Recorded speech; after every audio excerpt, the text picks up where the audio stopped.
Get Real by Donald E. Westlake, narrated by William Dufries. Television isn't something you watch. Television is something you appear on. Noel Coward. Chapter 1. Dortmunder did not like to stand around on street corners. A slope-shouldered, glum-looking individual in clothing that hadn't been designed by anybody, he knew what he looked like when he stood for a while in one place on a street corner, and what he looked like was a person loitering with intent. The particular intent, as any cop casting an eye over Dortmunder would immediately understand, was beside the point, and could be fine-tuned at the station. The first priority was to get this fellow in charge. Which was why Dortmunder didn't like standing around on street corners. He hated to give cops the feeling there was duty to be done. And yet here he was in the middle of a weekday morning in April, as obvious as a carbuncle in the pale glare of the weak spring sunshine, the near-beer equivalent of real sunshine, as in, say, August, but still plenty bright enough to pick out a questionable detail as large as John Dortmunder, who happened to be waiting, in fact, for a cab.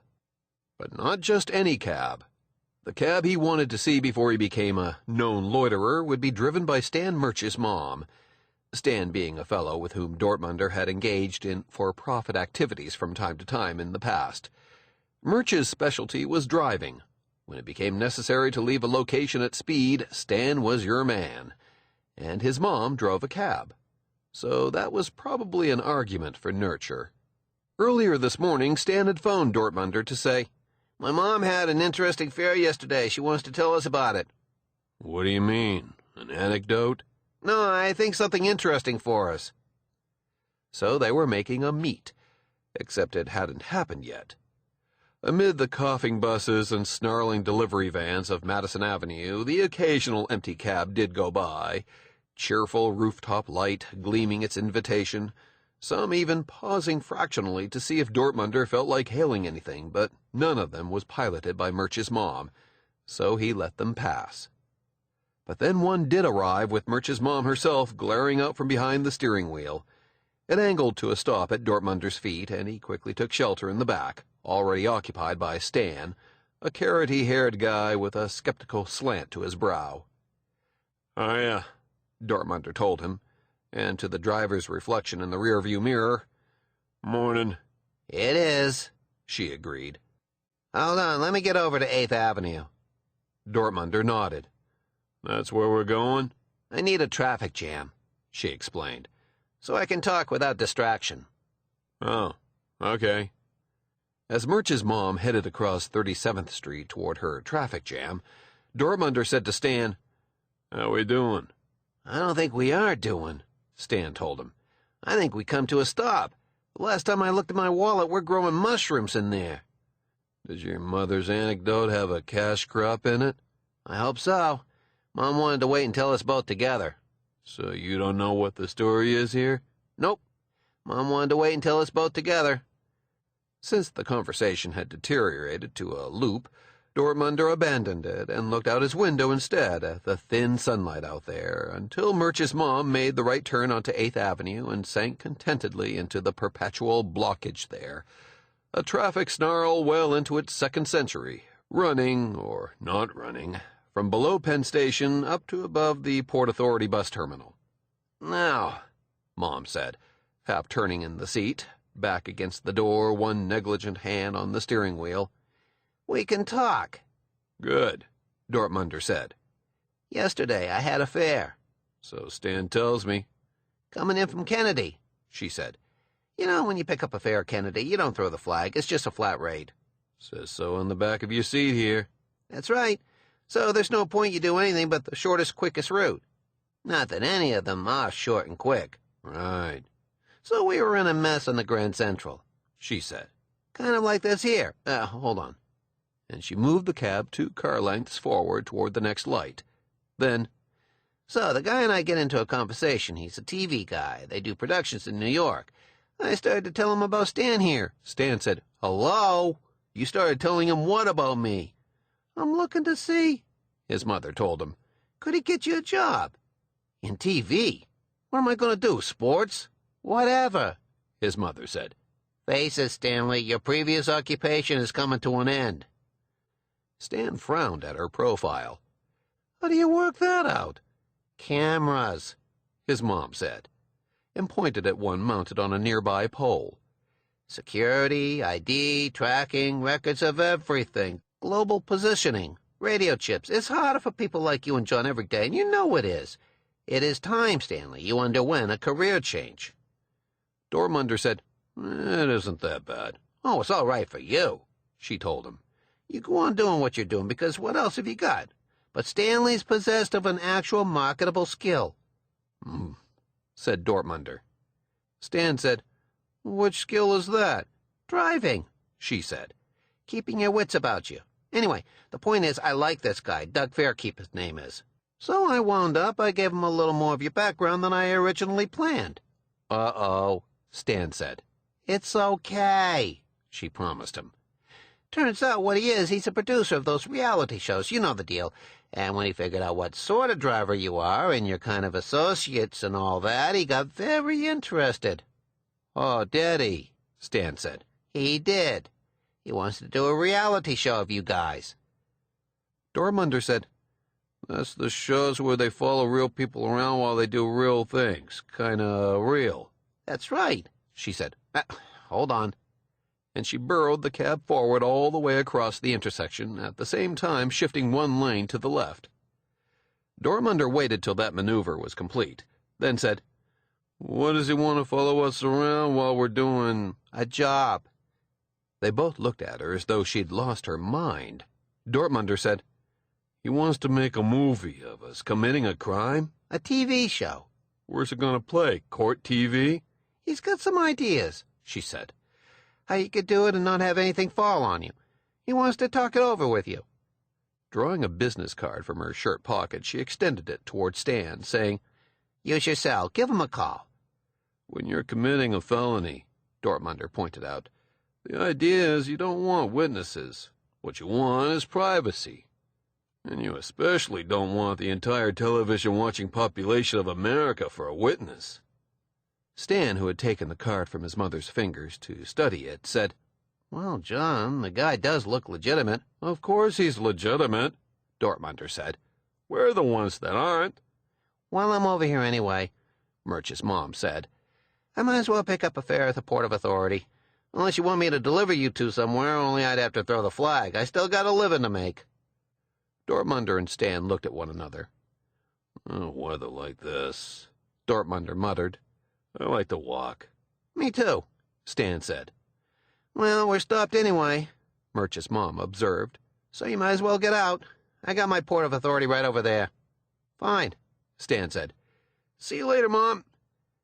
As they stepped out of the cab into this diorama of unmoving transportation at its worst, she opened her window to say, Call Fairkeep, Stan. The rest of your future starts right here. Chapter 2. One of the production assistants had a problem. A short, overweight girl named Marcy Waldorf, a very recent hire, she wandered into Doug Fairkeep's office at The Stand, looking bewildered, which is to say looking mostly like a chipmunk on steroids.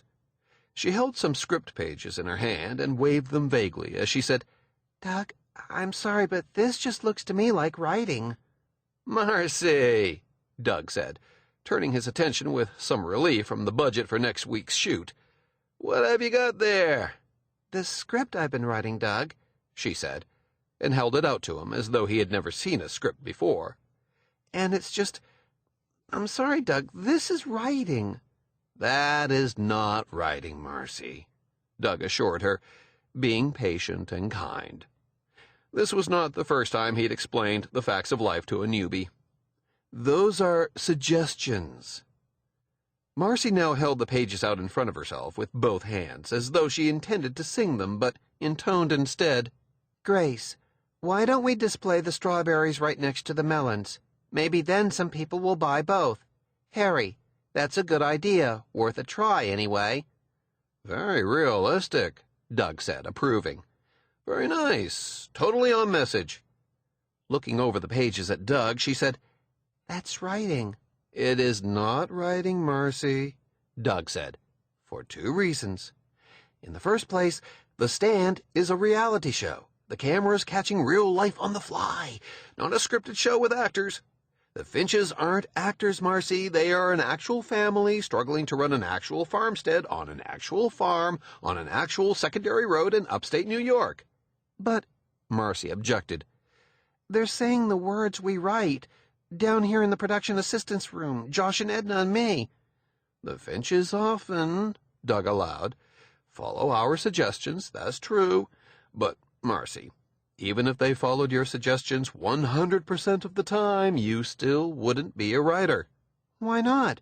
"Because The Stand is a reality show, and reality shows do not have actors and writers because they do not need actors and writers. We are a very low-budget show because we do not need actors and writers. If you were a writer, Marcy, you would have to be in the union, and you would cost us a whole lot more because of health insurance and a pension plan, which would make you too expensive for our budget, and we would very reluctantly have to let you go and replace you with another 22-year-old fresh out of college. You're young and healthy. You don't want all those encumbrances, health insurance, and pension plans." Doug's secretary, Louine, a cynical youngish woman in training to be a battle axe, stuck her head in the door and said, "Doug, you got a party named Murch on the line." Surprised, Doug said, "She did call? I didn't think she would." "A male party named Murch." "Oh my God, the son? That's even better." Putting his hand on the phone as Louine vacated the doorway, Doug said to Marcy, "You're a very good production assistant, Marcy. We all like you here. We'd hate to lose you. Just keep those suggestions coming." And into the phone he said, "Mr. Murch?" "I don't know about that," said a voice much warier than Marcy's. "My mom said I should call you, make a meet, me and a friend of mine." "John," Doug said, remembering that other name, smiling at the phone. Oh, this was going to be 1,000 times richer than The Stand. The gang's all here. "Your mother told me all about 'em." "You'll be sorry to hear that," Murch said. "For a meet we were thinking about now." Surprised, Doug said, "Today, you mean?" "Now, we mean. Across 3rd from where you are, there's a sidewalk restaurant thing." Doug had often wondered who those people were at those tables on the sidewalk, 1 lane away from all those huge buses and trucks. It would be like having lunch next to a stampede. He said, "Yeah, I know it." "Come on over. We're there now."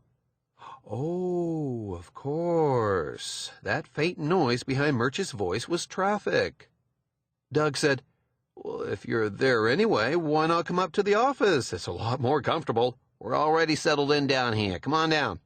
"Well," Murch was clearly trying to control his environment, protect himself from the unknown.